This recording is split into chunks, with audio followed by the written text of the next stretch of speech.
Morning students. जैसा कि हमने स्वादि संधि यानी कि स्वादि संधि अच संधि को स्वादि संधि भी कहा जाता है, स्वर संधि को।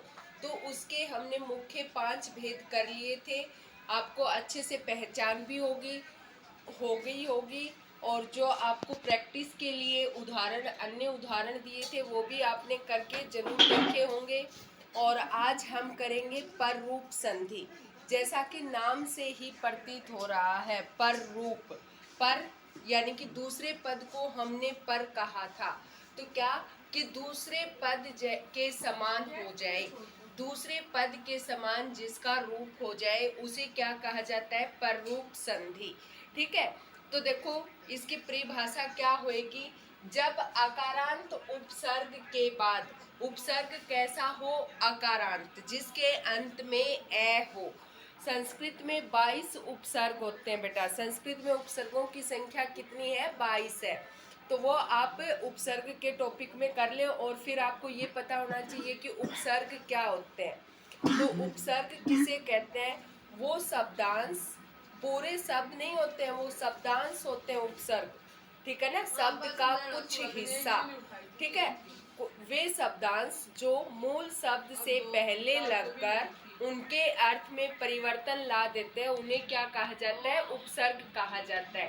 तो यहाँ हमारे पर रूप संधि की परिभाषा क्या दी गई है कि जब आकारांत उपसर्ग के बाद एंग, एंग का अर्थ है ए और ओ, कौन से वर्ण आ जाएं?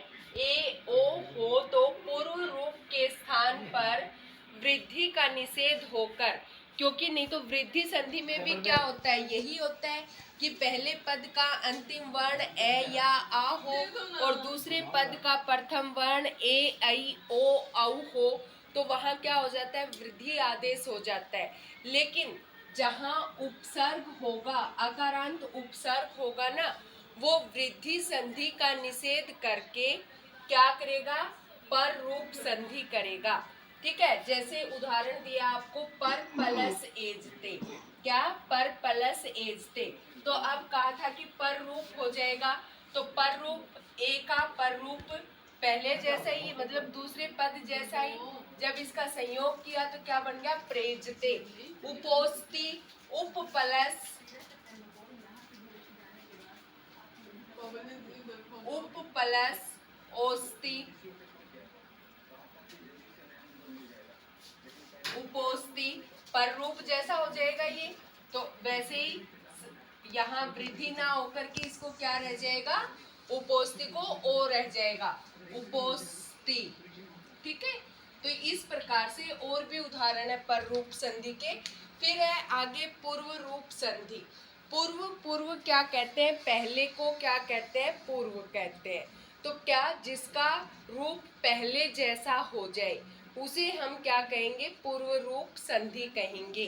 तो देखो, जब पूर्व पद के अंत में क्या आ जाए, वहां तो क्या था? पूर्व पद का अंतिम वर्ण क्या था? ए था, और उपसर्ग का ए। और लेकिन पूर्व रूप संधि में क्या होएगा? अंत में एंग, ए या ओ हो, पहले पद का अंतिम वर्ण ए या ओ हो, और पर रूप के ए होने पर पूर्व रूप हो जाता है। और जो ए का पूर्व रूप होगा वो क्या होएगा? अवग्रह चिन्ह के रूप में प्रयोग किया जाएगा। किसके रूप में? अवग्रह चिन्ह के रूप में। अवग्रह चिन्ह, ये देखो ए का अवग्रह चिन्ह है जो एस की तरह बनता है, इसको क्या कहा जाता है? अवग्रह चिन्ह कहा जाता है। तो अवग्रह चिन्ह लगाया जाता है, जैसे हरेव, तो हरे प्लस आउ। अब देखो हमारी पूर्व रूप संधि की डेफिनेशन क्या कह रही है कि पहले पद का अंतिम वर्ण ए या ओ हो। तो यहाँ हरेव है, हरे प्लस आओ। यहाँ ए को क्या हो गया? अवग्रह चिन्ह हो गया। जैसे लोको अयम, लोक प्लस अयम। क्या? लोको अयम, लोक प्लस अयम।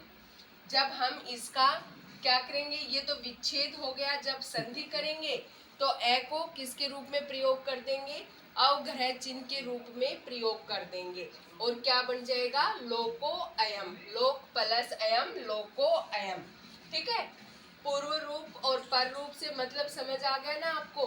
पूर्व रूप बाद पहले वाले रूप जैसा हो जाएगा। तो पूर्व रूप संधि में आपको ए के स्थान पर क्या दिखाई देगा, ये अवग्रह चिन्ह दिखाई देगा। ठीक है, और पर रूप संधि का जैसे पर का ए होगा। ठीक है, हाँ जी।